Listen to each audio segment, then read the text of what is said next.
कोणत्याही देशाचा आर्थिक विकास त्या देशातील नैसर्गिक साधने, मनुष्यबळ, भांडवल व संघटना कौशल्य यावर अवलंबून असतो.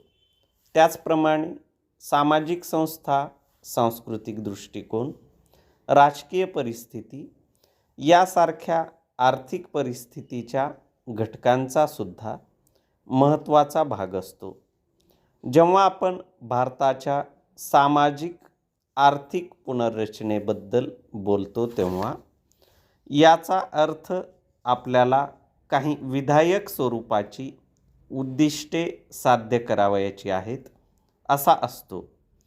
ती उद्दिष्टे म्हणजे सर्वांना संधी प्राप्त करून देणे, दुर्बळ घटकांमध्ये उद्योजकता वाढीला लावणे आणि सर्वांमध्ये सहभागाची जाणीव निर्माण करणे ही होत परिच्छेद.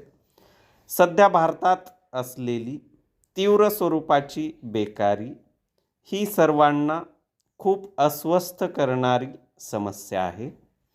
देशात निरनिराळ्या प्रकारे एकूण 4 कोटी लोक बेकार आहेत असा अंदाज आहे परिच्छेद. लोकसंख्येमध्ये झपाट्याने होत असलेली वाढ हे बेकारीचे महत्त्वाचे कारण आहे.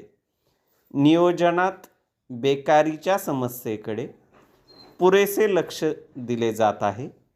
वास्तविक पहिल्या पंचवार्षिक योजनेच्या सुरुवातीपासून बेकारीची समस्या सोडविण्याची गरज शासनाला भासली होती.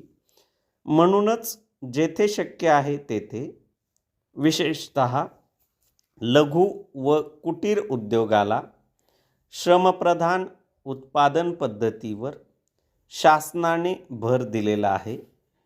ग्रामीण बेकारीच्या क्षेत्रात अवर्षणप्रवण प्रदेश विकास योजना, ग्रामीण रोजगारीसाठी घटक योजना, कामाच्या मोबदल्यात अन्न योजना, लहान शेतकऱ्यांच्या विकास संस्था इत्यादी विशेष योजना शासनाने सुरू केल्या आहेत.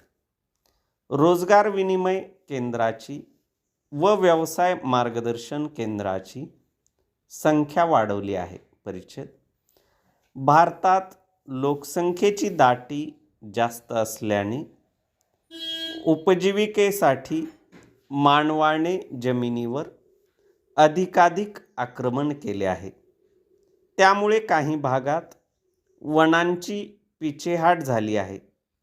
अशा प्रकारे पर्जन्यमान, भूरचना व लोकसंख्येची दाटी या कारणांनी भारतातील वनक्षेत्राच्या वितरणावर परिणाम झालेला दिसून येतो.